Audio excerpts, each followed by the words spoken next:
Learn how leaders can use cognitive behavior therapy to deal with challenges and build positive outcomes. Winning with Landon Barrowman, CEO of Triskel Mental Health, on today's episode of the Executive Wins Podcast. Welcome to the Executive Wins Podcast, where senior leaders share their biggest wins so you can get inspired and grow your business. Here's your host, Gordon Shepherd. Welcome to the Executive Wins Podcast, where senior leaders share their biggest wins so that you can get inspired and grow your business. I'm your host, Gordon Shepherd. And to kick off the show, I want to share a leadership lesson that I learned from Carly Cunningham, the CEO of Big Bold Brand, on episode 44. Her big win was getting the first ugly draft of her book written. She didn't say perfect finished product, she said ugly draft. And I love that for so many reasons. One, it speaks to getting things done and out the door, instead of being paralyzed by perfectionism. And the second thing about her win that I really appreciated, well, that's the fact that she was open about where she was at in the process. And that is a powerful type of vulnerability that all leaders can learn from. Progress, not perfection, and be open about where you are at in the process so that you can build confident, high-trust relationships. And there are so many more leadership lessons to be learned from Carly and all the other leaders who have appeared on this show. And that's why I hope that you take the time to check out our past episodes. Another reason to listen? Well, the Executive Wins Podcast won Best New Podcast in the Quill Podcasting Awards in its first year of production in 2025. And thanks to you, the Executive Wins Podcast has surpassed 33,000 views on YouTube and more than 18,000 minutes of watch time, along with having over 1,200 downloads on Apple Podcasts, Spotify, and wherever you listen. Featuring mission-driven leaders sharing their biggest wins so that you can get inspired and grow your business. That's what you get on the Executive Wins Podcast. On today's episode, you'll learn how leaders can use cognitive behavior therapy to deal with challenges and build positive outcomes. Winning with Landon Barrowman, CEO of Triskel Mental Health. I also want to let you know that today's episode is brought to you by our new workshop called Winning Stories, Winning Companies, a leader's guide to telling high-impact stories that get profitable results. This workshop helps leaders learn how to tell highly effective stories so they can inspire their teams, build their organizations, and serve their customers at the highest possible level. In this hands-on workshop, leaders will learn a proven 5-step storytelling system called the Anatomy of a Win, so that they'll be able to articulate the strategy, work plan, people, operations, and results behind every winning story they tell. They'll also learn how to dynamically use their voice and be confident storytellers at the office, attending networking events, in the boardroom, or on stage. So if you and your leadership team want to learn how to tell winning stories that make a big impact, then get in touch with me directly at gord@executivewins.com to learn more. And now on to today's show. We are lucky to be joined by Landon Barrowman, president of Triskel Mental Health, a company that provides practical mental health skills for the working man.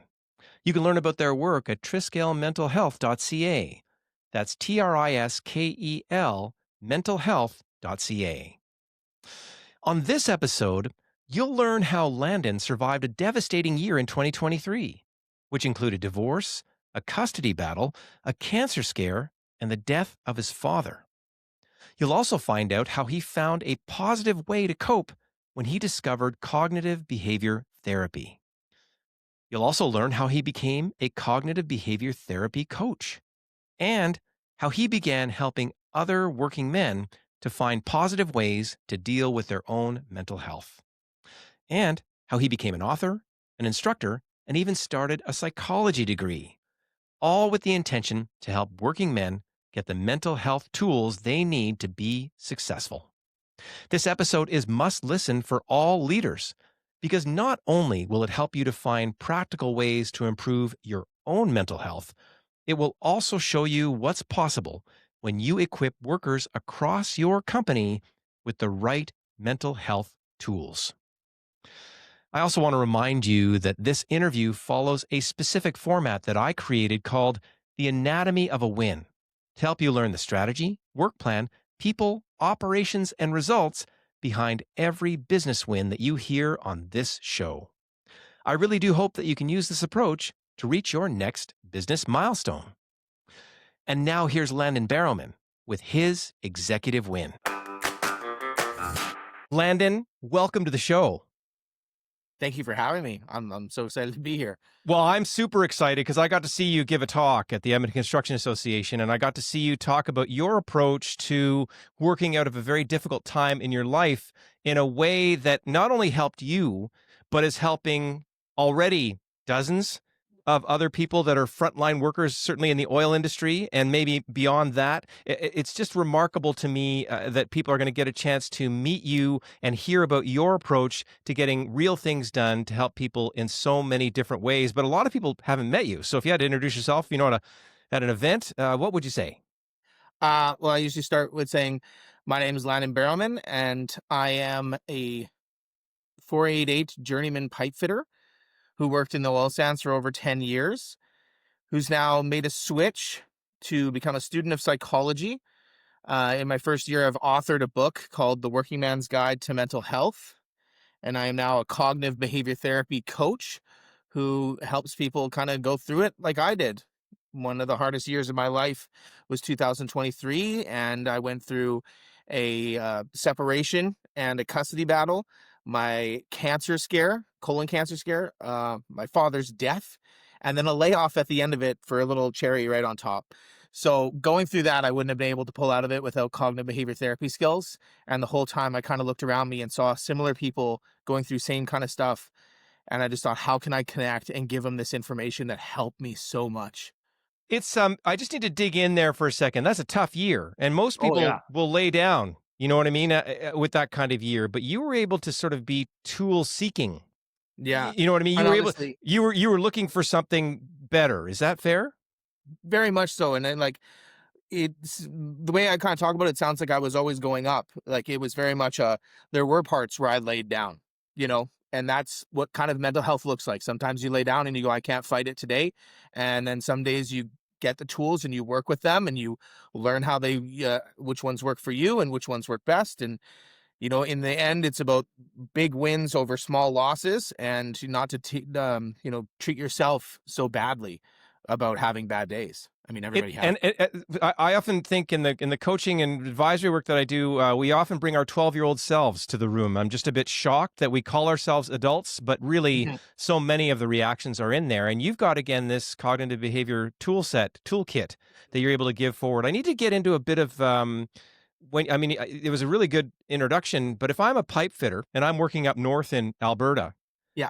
what's that like? It's its own kind of culture. Is that fair? And then what does that Oh, culture set up that led to, your scenario and then getting out of your scenario? for sure, it is its own culture.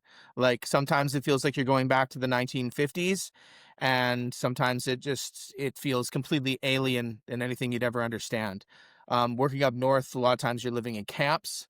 You're fly in, fly out. You're um, institutionalized without understanding what institutionalized is. So it's not as formal as like you're in prison now, but it's like, okay, I have to go into a place where everybody's living very closely together and I have to wait in line for my food and I have to, you know, uh, get on a bus to go to work, and it's very like formal. You need to know your roots and know what's going on, and it starts to, while it's exciting, you have a new job and you're making lots of money, you kind of put aside this whole institutionalized psychological aspect of it where you're being isolated and being treated in a certain way where, it starts to rack on guys like really hard. They start to realize once after a few mishaps that they just feel like numbers. They just feel like another cog in a machine. And, it gets tough. It gets really tough up there. And with the amount of FaceTimes you get and phone calls you have with your family, it doesn't really compete to like being home with your family every single night, having dinner with them, being in their lives, going to your kids' soccer games. It's a sacrifice a lot of men make. And unfortunately, they kind of can get into this cycle where they've sacrificed so much to go and make money to bring home to their family. And then through isolating themselves, they kind of disrupt a lot of these family patterns and end up some of them losing their family. And then they're just going up north and sending money back home to a family they're not even part of. And that can become a really dangerous loop for a lot of guys up there. And I saw that that was happening to me. You go through a divorce when you're up there, or a separation, and you're just sending home money to a family that you're not part of, and you just start to it can be really, really shocking and a real hit to a lot of big parts of you. And it So leads to working through that. it leads to negative behavior, right? Oh Addiction, yeah, very much. problematic behavior. Again, I don't mean to sort of get into it, other than to say that can become a rampant thing, along with the psychological damage in a Hmm. sense that's happening while you're there. I was talking to someone else who worked in oil and gas on the upper end, on the administrative side, and they said some of the men started to feel like ATM machines in Oh terms yeah, of you right. feel And used. that phrase just stunned me. I couldn't believe that Yeah. was sort of the way that felt. And some of them have like a kind of radical acceptance of it. They just go, "Yep, just give them the money and that's all, and just keep working." And that might be like a defense mechanism to just be like, "It doesn't hurt me," but inside, if you're just being used for money, and you've come to this conclusion, there's something definitely not going right, because you're a human who like deserves happiness and deserves a good life. And if you just feel like you need to work to send money home, you're not having a good life. Well, and I want to jump into something because we had a couple of good conversations leading up to this one. One was, Mhm. you'd be reading a book in in wherever in the common area, Yeah. and not everyone was a reader, or they may give you a hard time about that. So again, the nature of the culture is not an analytical culture. Is that fair? Yeah, a lot of guys are on their phone. I mean, they're subject to a lot of this algorithmic polarization, especially when it comes to politically. Even when I was up there, like, it wasn't as well. It was pretty bad in 2020 when there was the whole anti-vax or vax thing, and a lot of the political opinions were flying around. So, it's a lot harder to find guys who read and they're really analytical about what's going on, and they stop and think, as opposed to guys who are very reactionary, where it's like, this happened, I'm going to react to it. And guys especially have a very like, I need to fix this kind of attitude. And saw so much potential in that, because if we have this I can fix this attitude, what's missing then to do a really good job is just the tools to fix the things that we need. And a And lot that's of what you that. and that's what you were sort of able to get onto. And please, no, we can't. We're not saying that these folks are smart. They're driving the economy. They Oh yeah. are unbelievable at their work. They have formed families and relationships and those things. But the situation of being away Hmm. is part of what contributes towards this scenario. And then you had this tough year where not one thing happened, but four, five things happened, and then you had to start doing something about it, and you found cognitive behavior therapy. Tell me about the moment sort of just before that, and then what was it like once you found it?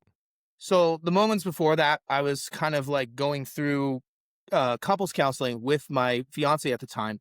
And, I was asking a counselor, what can I do? Like, I knew that we were probably going to break up and all these other things. And I was dreading the worst, and just kind of, what we call in cognitive behavior therapy, fortune telling, writing the future, already deciding, and pretty much feeling all those feelings, putting myself through a scenario that hadn't even happened yet, which can be very emotionally draining. Right. So I was asking her, I need something that I'm going to be able to use to make myself like feel better or calm down when I'm up north in my hotel room and I'm spiraling at night thinking about, what is my new life going to be like now that we have to sell the house, and like with my son, which became a lengthy custody battle. And I had a whole future planned that I was going through the steps of grief with. And she's like, well, I can give you this drug, and I'm like, well, I don't really want to take a drug. I work, I do drug tests. I don't need anything that impairs me. I'm working in a poisonous gas plant like 12 hours a day for 2 weeks. Last thing I need is something that might take me out of that, out of the game, and she just kind of pointed me towards she recommended a book of dialectical behavior therapy. And I thought, I just paid this person like over almost $1,000 in like therapy to get a book recommendation. And I'm like, oh, for a guy who like has a huge personal library. Interestingly enough, I had the book she was talking about and I took it up with me and I used it a little bit, but I found it kind of discouraging. It was just like it was too much journaling. It was too not enough practical things. A lot of the talk was like just disconnected from where I was personally, and I was like, doesn't reach out to me. And after finding a connection to cognitive behavior therapy, I started monitoring my behavior a little bit, and I was working out in a gym, which I talked to you a little bit about. It was like the dive bar version of a gym in Fort McMurray. It's called Phoenix Gym, and is the craziest gym. You go down there, it's like 2 degrees hotter than like the surface area, and it's an awesome gym. But I was just listening to cognitive behavior therapy speeches on my headphones while like going for little jogs, and they kept saying the words tools, cognitive behavior therapy tools, your cognitive behavior therapy toolbox, mental health tools. And I just really clicked with me, and I was like, it kind of gave me this perspective that I was this worker who can work on my mental health, and it wasn't something so removed from me in like that only therapists can do it. And I never really kind of understood self therapy. And then after going through this frame of therapy, I was like, all therapy is self therapy. All a therapist does is just facilitate those tools to you and help you use them. So I often use the kind of phrase like a toddler with the screwdriver. You know, when you show a toddler how to do it, it's going to take them a little while to figure out how to screw in an actual screw, right? They have the tool in their hand, they know what it's for, but it's the use and the practice of it. So then I started using and practicing all these cognitive behavior therapy skills to see which ones work for me, and I never looked back. It changed my life forever. Now I'm going to school to become a psychologist. I'm writing books. I have a good way of just like putting my life on paper to see what I need to do and where I need to go, and scheduling good days for myself because I know, okay, like I need to have good days. So if you plan good days, you have good days. So just actually, it was as simple as, just planning days where I can enjoy myself and do things that I enjoy. And I think a lot of people kind of lack that because they're in this automatic day-to-day, autopilot machine where they're just like work, sleep, eat, and they just forget to do stuff for themselves, and it can tire them out, right? And it lacks intentionality, which it sounds like you found intentionality around what you're talking about. How lucky for us that you have this conscious moment that you then get to bring it out to a wider audience through your book, through the work that you're going to, what sounds like a lifelong passion now in terms of what you're going to do. What strikes me about what you're talking about is yourself or the guys you're working with. Like, again, it's not about intelligence in this culture that we're describing it at all. They're very super bright. And it's interesting that you were able to transfer your ability to solve problems. You could solve problems as a pipe fitter, or you can solve problems in this case. And what an interesting moment that that might be. Somebody could hear this and say, "Oh, wait a second, I can actually just pick it up like tools." And I was thinking, I can't remember if we want to say Leatherman or Swiss Army knife or whatever it is. You get that sort of option, but I actually prefer I like those big plastic screwdrivers that my kids would have played with. That I think that's more fun in terms of the way you take that on. So how neat that we got to this moment where we hear your story, we hear the moment where you're in this whatever hot hellish gym, and then but you're putting it all together, and then you emerge from that. And I liked that there's a moment in your book that says, did you say, is it first Barrowman who's going to become a doctor? Is that what I saw in the book? Yeah, it's a very ambitious statement. I wanted to get a PhD, and that's kind of still the goal. There's been a few more steps in between there now where I'm going to be I think it's going to happen, and it's funny about even because you're on the journey. I just love the statement. I thought that was a great thing to say. You know what? I'm where I'm at now.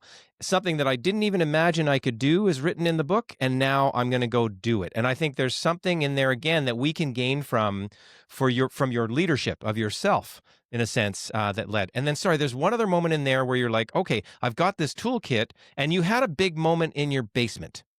Yeah. So again, like you said, with the intelligence of the way people kind of process information, like a lot of these working men that I know, they're especially because I was working in sprinkler fitting, they can recite sprinkler code like this. They're super intelligent when it comes to stuff like that. But yeah, they don't read, so it's not more of an academic intelligence, it's a practical application intelligence. So I saw like this potential for these guys to understand this stuff if it was explained to them in more practical ways that they're used to. And I started kind of teaching cognitive behavior therapy in my basement. And I asked some friends that I knew were going through some similar troubles as me. One was a guy who was going through a similar custody battle as me, if he would benefit from something like this, because he said that his anger was kind of always getting in the way of him making some bad decisions and writing some bad emails and things like that. So he came into my basement and we made up a program. Well, we didn't make, I found a program that was cognitive behavior therapy geared towards anger management. And I worked with him like all the time. We had like probably about 2 sessions a week. And something I noticed is with a lot of these guys, when they would like, I had some other ones too, but while these guys would like learn this stuff, they would kind of come back the next session, and a lot of it is like you give them homework. Did you do this thing? Did you do a thought record? Did you examine your thoughts? Or what did you, a lot of it's monitoring your behavior. Like we'd mark down like what days did you get angry and like how angry were you? So I'd ask him like, did you do that stuff? He's like, I kind of just forgot about it like as soon as I left. And I'm like, okay. So I started making like sheets to give them so they could go home and hoping that it would remind them. And that didn't work. So I made them like little cards they could carry with them. And that sort of worked a little bit. And then eventually I just wrote this book that they could carry everything that I would teach them within the first couple sessions on there, including like behavior scheduling and how to go through a thought record, a lot of different things that they could put in for behavior activation, just things they can do instead of having negative actions to do, and just monitoring themselves, which is basically one of the first steps of cognitive behavior therapy. As I say, it's assessing where you are and then, adjusting to where you want to be, right? So a lot of it is just like coming out of that autopilot moments. But this helped them so much, carrying it with them, that they said, you should put that on, Facebook. So I put it on Facebook and immediately got such a good response through all the people in my Facebook network. And I was just blown away. I had people asking me if they could buy a copy. And after that, it created this huge rush. A lot of them were, people's wives, people's sisters. A lot of women were buying it for their spouses and their boyfriends. And through that, I could see that the stigma still very much existed. Not a lot of men were reaching out in comparable numbers. So eventually it got into the hands of the president of the Edmonton Construction Association. And he called me into his office, and I came in there kind of shaking, like, what does this guy want with me? This is crazy. And he's like, why isn't this on Amazon? And I did not have an answer for him. So I said, it will be in a month. So I put it on Amazon in a month, and he got me in contact with a young builders group, and they scheduled me to come in for like a meeting. And I was like, to do a speaking event. And I'm not a public speaker, I'm a musician, but like kind of having that guitar was like almost like a shield in front of you. You're not as vulnerable or laid bare. So interestingly enough, I had to use cognitive behavior therapy methods to like train myself to speak. So I planned like a book release event where I'd come and do a speech. And through exposure therapy, my thought was, okay, if I get exposed to smaller and smaller groups and eventually grow it bigger, I'll be able to speak in front of people, like a larger group for this big Edmonton Construction Association meeting. And it worked. So the first event was that, which was my book release. And then the next event was going to be at a coffee shop, but something got in the way because I was going to sell my book to my aunt, and she had told me that, she was buying it for someone and they didn't really read. So she was wondering like how he would access this information. And this started kind of a cycle of learning about accessibility for people who might not be big readers, and what I can do to reach them there. So that kind of skyrocketed into making YouTube videos that are accessible through the book.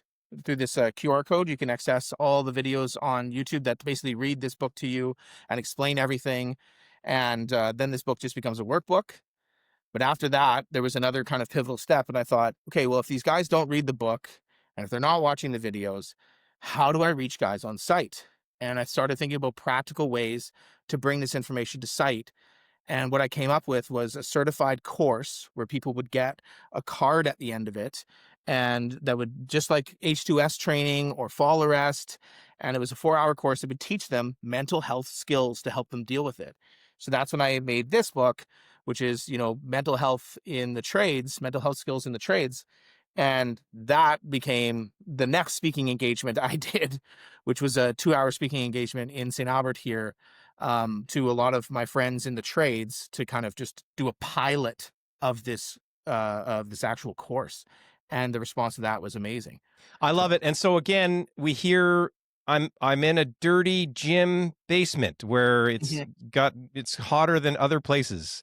I put it together. Then I do it for myself. Then I do it for one other person. Then I do it and then someone says write it down. Then I get a book. Then I get a video. Now I do a 4-hour course which has all kinds of potential for making it into the mainstream of, I think, and this is just my opinion, of all those kind of things where these are essential certificates, like just like every other certificate, like you said, yeah. WMIS, whatever you need to get on site, that is on it's on its way to becoming that. And I really appreciate your persistence through this and sort of the mission driven part that you got going, because there's an element of just get her done. And that actually fits back to your work ethic. So this is not, since crisis in the making. This is 10 years prior. You've got all this sort of structural way to go at things from your training, from the work environments, from the problem solving you're doing. But now you've applied it in this area. And aren't we all lucky? And those audiences that you're going to continue to get in front of and the people that you're going to benefit as you kind of go forward. Anyway, wow, what a great start to the interview in terms of what it is. When I get to this point, I always like to say, if you had to describe your biggest win in all this,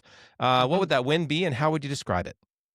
So the biggest win comes from that pilot course session that I did. It was at Bailey's Books in St. Albert in like a little bookstore, and I only had 2 hours to teach this 4-hour course, so I kind of had to like remove a lot of the group participation parts. So I was like, is this going to be as effective? But at least I can kind of give people an idea of what I'm doing and see if I'm kind of moving in the right direction, right? And I've invited one of like the hardest guys I've known ever to this. And he's kind of one of those stubborn, like old dogs. I've seen wrenches slip out of his hand when he's tightening stuff and it punch him right in the face. Him just spit blood on the floor and just, oh, what am I? Are you okay, dude? Do we need to go somewhere? And he's, I'm fine, don't worry. I've seen him cut his hand open, like, completely. One time we were doing a pressure test on a system, and a huge explosion happened under pressure. And it sounded like a gunshot went off. I saw there was a safety officer in the room with us, and his knees just buckled because he like almost fainted. It was so loud. And, it happened right in front of this guy's face, and he just popped back up. And I thought there would just be a bloody stump there, but, that's how hard he is. He's almost indestructible. That being said, he's like a farm boy who, is kind of set in his ways, and he's, salt of the earth guy. And he's the exact kind of guy I wanted this to affect. But I wondered if it would, you know? So after doing the 2-hour course and going through it, he has kind of like, yeah, shook my hand at the end of it and went back home to his farm, which was hours away. And I just thanked him for coming out. I know that it was a long drive. But when I called him the next day, I asked him, so like, what did you think about that? Like, how did it go? And what did you think? And he goes, I really think what you're doing is very important. I think it's about time someone did something like this. I'd known him for a very long time. He was my partner up there. He'd gone through a separation and a custody battle that lasted almost 12 years or longer. And through that, he'd spent countless hours, wondering about things and, the effects to his health, So as well, he had lost a parent really close to the same time I lost mine. So he was definitely one of the people that inspired me to make this course, because he was the person directly around me that I said, everybody's going through the same kind of thing as me, but if they don't have the same tools as me, that'd be selfish of me not to share these and let people know. So he was super grateful for it. And one of the things he said to me was, you made me really understand that thoughts literally make our reality, that like through our thoughts about what we perceive and how we feel and all these other things, that makes us see the world. So by changing our thoughts and understanding them better, we can better understand our world in a more positive way, or at least a more rational way than being emotionally upset and seeing it through those lens. And to hear him say something like that was like, this is crazy, dude. Like it was a real like win for me, because I was like, did I just give one of the most inaccessible people in the world therapy? Like, did I just give him skills for him to make those realizations himself and for him to put those together and affect his life in that way? And that was my win. I was like, this is the proof I need that I need to keep going and deliver this to as many people as possible. And, some people might just go, I don't need that, whatever. But in the back of their head, it might still be there. And when some kind of crisis happens, they know, well, what about that? What about that course I took that I got that book? Maybe I should take a look at that, you know?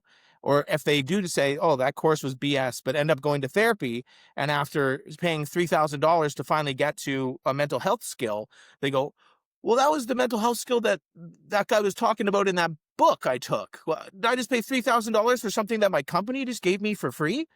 Because to learn a breathing like exercise or to learn how to monitor your thoughts and stuff like that, it takes a lot of a therapist assessing to see if it's going to be worth it to teach you that, because it's a lot of an involved kind of thing. Whereas cognitive behavior therapy more or less puts those tools right on the table and goes, I'm going to teach you how to use every single one of these, and then you can pick which ones work for you. And the a la carte piece becomes that customizable piece. The win is you broke through to someone, and we say one person, but in fact, that now that's validating your concept for reaching people, and you have a joy for helping someone like you, maybe harder than you. The pipe wrench image is unforgettable. Like in terms of how, who are we talking about here? We're talking about folks that, don't have the emotional practice that they, might have had, and might have going forward as we kind of go forward in the future. Definitely. That's a great moment to be in. There's that 2-hour sort of session that you packed it all in, and you get the validation. There's the win. I want to jump into what I call the anatomy of a win now, where we explore the strategy, work plan, people, operations, and results behind the win. We've been hearing a lot about each of these areas, as we lead up to this moment. Strategically, vision, mission, values. I heard that you are on a mission. Is that fair in terms of how you describe it? 100%. Like my mission, which changed, before it was just like, okay, I want to affect some people and I want to become a psychologist. Now it's been cleared up much more than that. Seems like so vague as opposed to what is specific that I want to do, which is I want to make a lot of these therapy skills super accessible for men in the trades who work 12-hour days and they don't want to go to therapy at the end of the day. So if I can get to them in their day through safety meetings, toolbox talks, even through TikToks or through whatever, when they're scrolling, if they're part of this in their feed on their phones, or even through the course where their companies could say, okay, everybody's taking this course, right? That's how I reach them. And it's in practical ways that they're used to getting. So it's not super intrusive. It's not something new where they're stepping into an unfamiliar office and there's all these kind of barriers, whether they see them or not, of them just being like, okay, I'm uncomfortable and I don't like being here. So they're not in a mode to learn. But guys who go into H2S courses and guys who go into these kind of these field work courses, they're sitting down there and learning and really taking in that information. So if I can get into those spaces, that's where guys will do the most learning. And if I can get into those, toolbox talks in the morning, that's where I can subliminally get into their heads, where it's like, okay, I'm teaching you tools. I'm prepping you for this mental health awareness and telling you that there are tools that you can use that are practical, because I think that's just something that some people don't know. They talk a lot about mental health and their struggles, but they never really can define the tools they used to get through it. A lot of guys just go, oh, I hung out with my friends and that's kind of how it helped. And I stopped drinking. And it's like, that is the behavior part of cognitive behavior therapy. You're doing it without realizing it. So naming it can help you strategize with it and go, okay, I need to make this plan to hang out with my friends and, stop binge drinking and stuff every weekend, and instead really kind of lean on these relationships I have. And that's behavior activation, right? And we move to a healthier place through the way you're talking about it, and how nice that the strategy is meeting people where they're at is a big part of what you're saying there. Because of your own frustration, you were able to translate that and say, no, I now have the modality of sort of how to get into that. That's great. So there's a strategic piece. Any strategy needs a work plan. So if we take your whole sort of journey, there's a moment where there's crisis, there's realization, and then we get to that 2 hours. What was that sort of there's a crisis year. What year did that crisis year start? So that was 2023. That was when it was like, oh God, my whole life's falling apart. So Like, this is pretty rapid turnaround. Like we're in oh yeah, 2025 now. Like within a 2 year period, there's something then about you. There's something secret sauce about Landon because there's other guys. No, no, I mean to say this because yeah. there's something in you around resilience or something that within a 2 year period you've gone maybe not in a direction that you could have gone. There's 4 or 5 different ways this could have gone, right? In terms of a negative outcomes for sure. But Hmm. there's something then within a 2 year period, and you described all these moments along the way. I had the crisis. I needed a way out. The therapy didn't work. And then it started to work. I started to integrate and figure this out the way that worked for me. And then I found out that it worked for other people through these experiments. So you validated along the way, getting up to this 2 hour moment. And then we can kind of see those highlights along the timeline. What do you think just for our own sake, what's your projected timeline over the next year? I mean, this is rapid progress. So what do you think is happening the next while? The next year, I would like to like do a full rollout of getting this course and as myself on site as much as possible. I'd like to be traveling all over the Edmonton and area and then possibly getting up to Fort McMurray where I'm even more needed and getting up there and making the connections I need to get on site so I can get some steel toe boots back on my feet and be talking to guys at first thing in the morning, waking up at 5 a.m. again and staying with them all day to do toolbox talk, safety meeting talk, and then do a couple of courses during that time, as well as complete my schooling in the next 3 years to get a BA in psych and then become a counselor, work eventually on counseling. I Yeah. think you're on your way to doing it, which is great. And I think it's interesting having, from my touches on sort of oil industry and this kind of thing, there's something about now connecting this up to the value of what that's going to look like. So that there's a crass part of safety in a sense. And if you want to bundle this in safety and that's how it gets in there, that's great. If it's bundled into like life skills, that's fine. But there's something about there's actually for executives, there's a payout element. There is a human element to this that's really important. And there's so many things going on there when you describe where you're headed. So I hope that not only the workers that hear this can benefit from the conversation, but also the executives who know they want their workers to be rounded out, because we're talking now about going beyond just safety and training skills. We're getting into a full whole life approach here that's going to again get people ready for the rest of their lives. And that's one of the most interesting parts of trying to like wrap around how I'm going to convince people's bosses to get this there, right?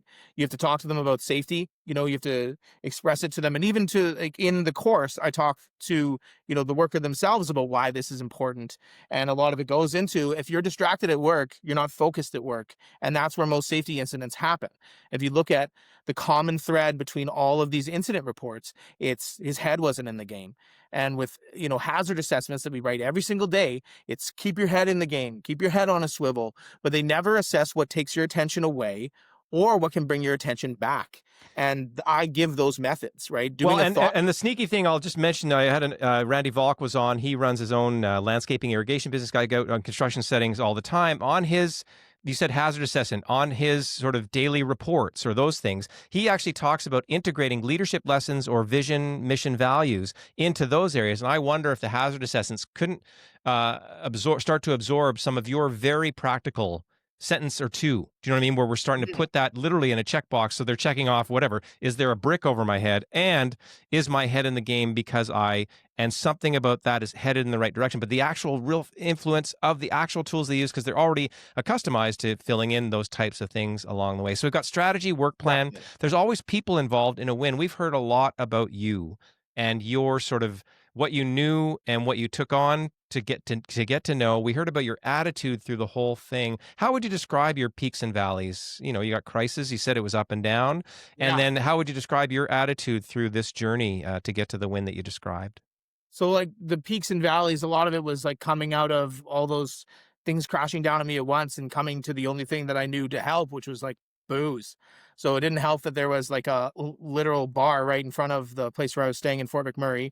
And I'd go to this Boston Pizza all the time. And a lot of times I'd be the last person there. I'd be like, why are you putting the chairs on the tables? And they're like, okay, because it's 2:00 and you need to get out of here. And I'm like, oh, so showing up to work, not in the best condition. And then sometimes not even showing up to work at all, through behavior assessment, I started seeing where are my bad days? And they always followed that one good night. And I was like, I need to address this, right? I had some great friends and some amazing people, a lot of 20-year-long friendships, and some new people who came into my life that influenced me to go into psychology and were just, shining lights that kind of showed me the way and believed in me. And through that, I was able to really establish it. One bigger part was a core belief part of cognitive behavior therapy and exercise I did. I ended up literally asking my ex, like, what is one of the best qualities you think about me? And when me and her going through a custody battle and a divorce, and it was not pretty, and it was a lot of bad things said, a lot of the time she kind of hit me back with a, what's this for? And I was like, well, it's just for my own personal benefit, right? It's not for a legal thing. She was defensive. And she goes, it's your ability to learn anything. And was taken aback by it, and it kind of erased a whole core belief that I had, that I was just some dumb tradesman who got stuck in the trades because I couldn't do anything else. And, I was a kid with ADD who liked to clown around in school and, smoke a ton of pot and didn't really care about grades, and kind of whittled my life away. And now here I am. And I was like, well, she kind of named a bunch of things like, you became obsessed with the book Dune and you knew everything about Dune. And it was like, if you can apply that kind of learning to anything else, you can do it. And it really changed my perspective about who I am. And that was like the bigger part, where I was still in a peak, but I was looking up a different mountain being like, I can climb this. I And can I'm climb able. this. I will Yeah, be the Barrowman with a degree. I just, again, exactly. Yeah. I'm quoting from your book. I just think it's so inspiring. There's other people in a journey, and we can't describe them all. We Hmm. talked about this colleague of yours who was the roughest, tumblest farmer with a wrench to the head and just didn't Yeah. matter. Who was a big influence on you? Do you know what I mean? In terms of being able to absorb and give you feedback. Any other sort of key Mhm. players along the way here that, like, maybe one or two, and how would you describe their attitudes in your journey to the win? For sure.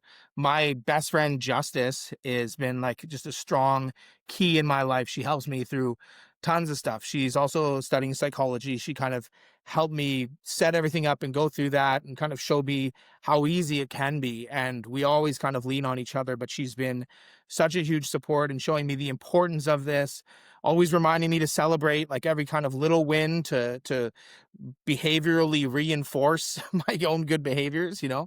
And she's been amazing through all this. I can't even express how much, And as well how as, nice to have a support along the way. And again, if we had that sort of 9 hour interview, we would hear about all these other oh, gentlemen that totally. I know we've talked in the pre-interviews that were influences to you, people you Mhm. want to help along the way. And now you realized your superpower, which was the ability to learn. And then now it sounds like you'll be a rocket scientist as Yeah. well by the end of your life, like, because you're just going to take on whatever you want to take on, which is great. So One strategy more work plan, strategy quickly, work. sorry, one more person I just want to thank is just definitely my family. Like, they didn't come at me the same way that a lot of people do, which is, wow, you wrote a book and this is so awesome. But they supported me in a different way, and having to learn that that's just as valid was like a huge eye-opening moment for me. I talked to you about it before, and you said it's the difference between that 12-year-old mind where you're like, oh, you didn't read my book and you didn't care about the things I'm doing, but they support me in so many different ways with helping me with my son and just helping me through everything. So I just And wanted so to mention. your ability to sort of use what you've learned to appreciate all the different kinds of support Hmm. came out through this process as well. And you feel grateful to your friend, your family, your colleagues. And I can't even imagine all the people in your future that you're going to sort of, again, attract to this good energy that you're putting out in the world as you kind of make significant differences in an area that's so needed as you go forward. Strategy, work plan, people. Operationally, we've heard a lot about the operational components. So I Hmm. made the realization. Then someone brought me in an office and they said, write it down. I was like, oh, okay, I better write it down. Then you wrote it down. Then you made a video. Then you made a workbook. Then you got to talk. The operational components. And you're also then forming, I think, thankfully, you didn't do your psychology degree first. I think, thankfully, you came at Yeah. it from your perspective, and now you'll bolt on, and it'll be interesting to see it in 3 years or whatever, and you'll have then had a chance to assess how they teach psychology in a sense, because right now you've got something that's working from your perspective as you've kind of gotten in. So we hear that operational component along the way. Any other, just maybe one highlight operationally that you need to talk about for delivering this win? Yeah. I mean, a kind of a highlight for it was, like you said, not knowing about the psychological process and having my psych degree yet, I thought was going to be a hindrance. So there's a lot of times where I would be faced with this imposter syndrome, like, why are you telling people this stuff? Like, you're not a psychologist. Maybe you're doing it wrong. All these other things. And something that helped was I had a psychologist reach out to me and tell me that they have my book, they love my book, and you know, lots of other things about it that they use. And I was like, this is amazing. Like, this is it's just letting me know that I'm not stepping out of bounds. I'm completely within it. And not only that, I'm stepping in a completely different field than where psychologists are. They're all over here helping people who are accessible, who can afford it, who can, come into a couch and want to talk about their problems. I'm over here in this field trying to help guys who don't want to talk about their problems. And if they don't want to talk about their problems, that's fine. I'm giving them tools so they can deal with it themselves.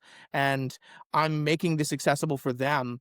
And no one's doing that. So I'm just, it kind of made me realize that. And that was a huge part of making me Well, highlight and a big part operate. of why I've got you on here is this podcast aimed at mid to senior leaders, and Yeah, yeah, it was I'm gonna give out your book to them because yeah, I can. It's an honest reaction to your book, and by the way, I can go all day long on the academic side. I've got a master's degree in business, and I've done work, and my history has I did a drama degree. I love human behavior. I've got all kinds of I've did acting in the background. I worked in the television business for a while. I've been 13 years doing the work that I do now to help leadership teams. I think the book, as you go through the different covers that are on there, there's going to be applications for as you go, but I love your focus right now. I think it's great, but mhm, it's got so much runway, but you've made it accessible, just like you said. You've made it accessible, and you're getting a psychologist to acknowledge that. I think that's going to just grow and grow and grow because I also believe in that universality of what you've put together. And I was talking to my daughter about it yesterday, and so I was going to interview you, and she said, "Oh, does he swear and stuff like that on?" And whenever I'm like, "You're goddamn right, he does," because the world that he's in, that's just part of the lingo, but it's part of then yeah. creating the accessibility of what it is. And she was saying, are you going to let him swear on the podcast? That's pretty funny. So anyway, so I love it. So we've talked about strategy, work plan, people, operations, and results. There's Mhm. quantitative and qualitative results. Quantitatively, how many people do you think you've helped already? I've heard at least two. How many Yeah. more? I mean, there's quite a few. I've had a lot of people reach out to me and tell me how their books helped. I've helped people in my basement. There's one woman I helped through a exposure therapy. She was afraid to ride the bus. So I just told her, I'm like, okay, well, first just wait in line for the bus, see how that feels and get used to that feeling. And then wait in line for the bus, let it open, go ride for just one stop. You're telling yourself it's just one stop. And then keep going longer, keep going longer until you get to the mall or bring a friend with you. And so she messaged me the other week and was like, guess what? I rode the bus. And I was like, that's amazing. So helping people get over phobias and fears, that's a huge part of it. But knowing that like this book has helped a lot of people too. There's a lot of people who have read it and said that like it really connects with them.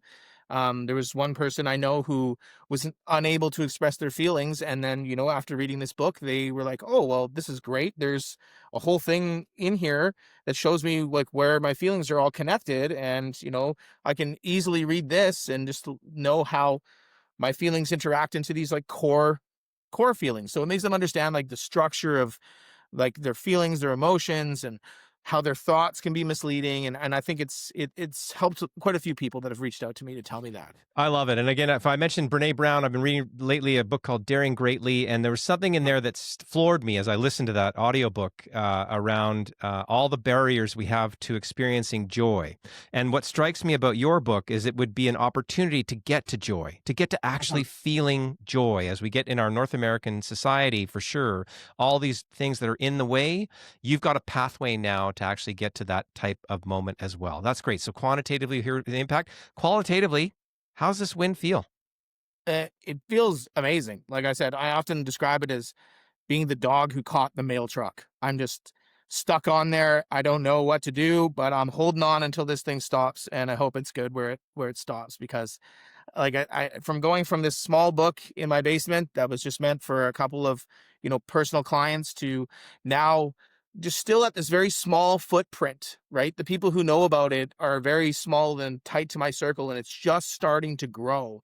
So I've actually had to write a few quotes to different construction companies that are super interested in getting a lot of this stuff going. So I'll be very vocal about that once it happens, because in shouting that out, a lot of the awareness about mental health is already out there. It's kind of primed the way for me. And now to say, there are tools. There's tools you can learn. It's more than just a poster on the wall or a let's have a conversation and talk kind of thing. It's about understanding and explaining the structure of what can make your mental health better and giving you these tools so you can build it yourself and just maintain it as well. It's not a one and done thing. You use these tools every day to kind of just check in on yourself and maintain your mental health, and it's great.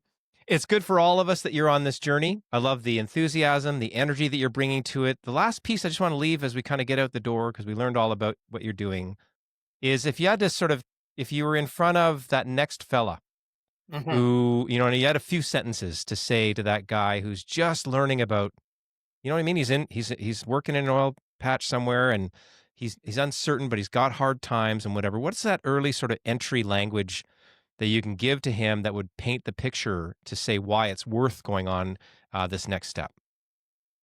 Oh my God, that's a heavy ass question.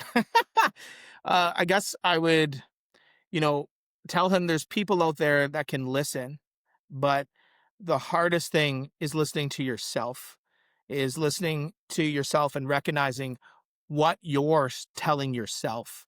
And by looking inside and listening to yourself, that will clear up a lot of what's going on out here. That's well said. And thanks for saying that so succinctly. I just can't say thank you enough for bringing your experience, the dog who caught the mail truck. I'm going to tell audiences and conferences that image. It's such a great one. I'm glad that you're on the mail truck ride. I can't wait to see where it ends up. Yeah. Although it sounds like it's just going to be going for a long time. Landon, thank you so much for being on the show.